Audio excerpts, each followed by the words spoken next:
En ce moment, je pratique plus les modèles sociocratiques dans des mouvements beaucoup plus petits au niveau local, par exemple Chersey, village nourricier, justement, puis le comité des citoyens et citoyennes de Chersey.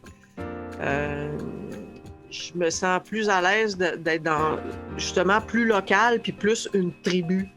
Parce que ce que j'ai l'impression, je me disais dans un sens que d'aller au niveau provincial, tu avais plus de pouvoir, c'était plus étendu, mais en fait, tu en as moins. T'en as moins, c'est ça. T'en as beaucoup moins. C'est vraiment... Les humains ne sont pas faits pour gérer des millions de personnes. On est fait pour gérer à peu près 200 personnes. Même au niveau du village, c'est beaucoup.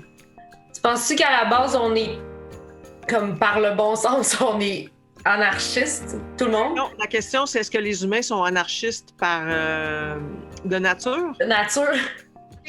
L'anarchie a une définition qui est probablement très, très définie. Je pense que les humains sont faits pour fonctionner. Moi, je m'intéresse vraiment beaucoup aux tribus ancestrales. Et il y a toutes sortes de façons de fonctionner. C'est très, très, très variable. Puis c'est pour ça qu'on doit fonctionner en petite unité parce que notre environnement est extrêmement différent par rapport à notre survie, là, comme à ce qu'on a besoin pour vivre. À 50 km, les conditions sont différentes.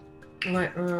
Tu peux pas survivre ou vivre de la même façon ici que 50 km plus loin.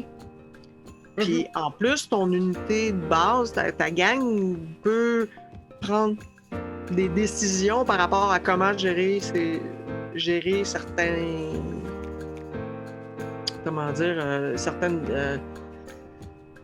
interrelations humaines qui vont être différentes de l'autre groupe, seulement parce que les individus dans les deux groupes sont très différents, tu sais. Fait que, oui, c'est anarchique dans ce sens-là.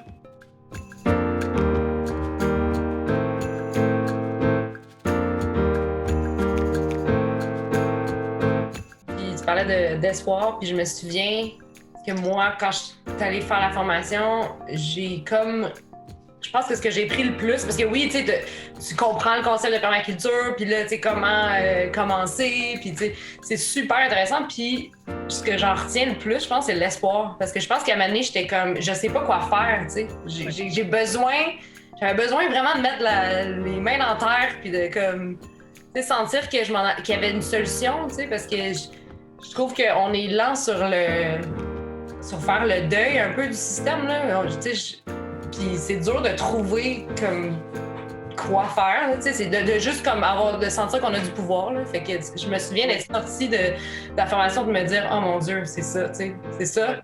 Puis je crois vraiment au support, tu sais, je fais confiance aux gens, tu sais. Parce que tu sais, en musique, on a bien de la misère en ce moment, on est comme ok, ben là, je mets toute ma musique sur Spotify, je mets toute ma musique sur. Mais là, après ça, j'ai pas d'argent, j'ai pas. Puis, tu sais, je comprends, là, c'est vraiment un struggle, puis c'est pas clair la solution, là.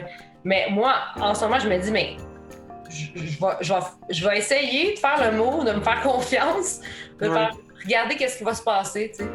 Puis si c'est pas viable, puis on verra, mais j'y crois vraiment parce que je fais confiance aux gens. C'est viable si tu aimes ce que tu fais puis que tu as du fun à le faire parce que ça te nourrit. Exactement. Donner quelque chose, c'est nourrissant. Quelque part, si tu as toujours peur parce que toi, tu vas manquer, ben tu vas manquer tout le temps. Puis ça va tellement longtemps à l'avance, celle-là. Là. Je suis encore dans le processus d'apprentissage. Ouais. Mais c'est vraiment pas évident parce qu'on a appris que si on donne, on est en manque. Puis ça nous a vraiment appris profondément, là. La peur, c'est ce qui. La peur mène le monde en ce moment, là. C'est ça, ouais. Ça fait partie. C'est pas la peur qui devrait mener le monde, c'est l'amour, là. C'est le partage. Encore une fois, le gros bon sens. Le gros bon sens, oui, mais c'est ça le gros bon sens. Vraiment. Mais ils sont pas là pour se taper sa tête, ils sont là pour s'aider. Je veux dire, la première affaire que la plupart des gens font quand vraiment, là, impulsivement, quand quelqu'un tombe, si quelqu'un à côté de toi tombe, c'est quoi que tu fais? Tu viens pour le ramasser. Ouais. Puis comme, ben oui. Ben oui. Ben, moi, j'aime la. Tu sais, j'ai étudié en musique. On va revenir au début là, pour pouvoir arriver à la fin. J'ai étudié en musique, puis je faisais de la musique baroque principalement. Mais en même temps, moi, j'allais au Foufoune électrique, puis je dansais dans les mosh pits, là, puis tu sais, la musique. Puis je trouvais ça tellement, pour moi, c'était énergisant, puis c'était tellement, ça me donnait confiance en l'humanité de faire ça. Mais littéralement, parce que tu danses dans le milieu de cette espèce de chaos de fou-là, puis jamais je me suis fait faire mal, puis c'est pas parce que je suis jamais tombée, non, mais t'as même pas le temps de toucher à terre que quelqu'un t'a ramassé, tu sais. Je sais.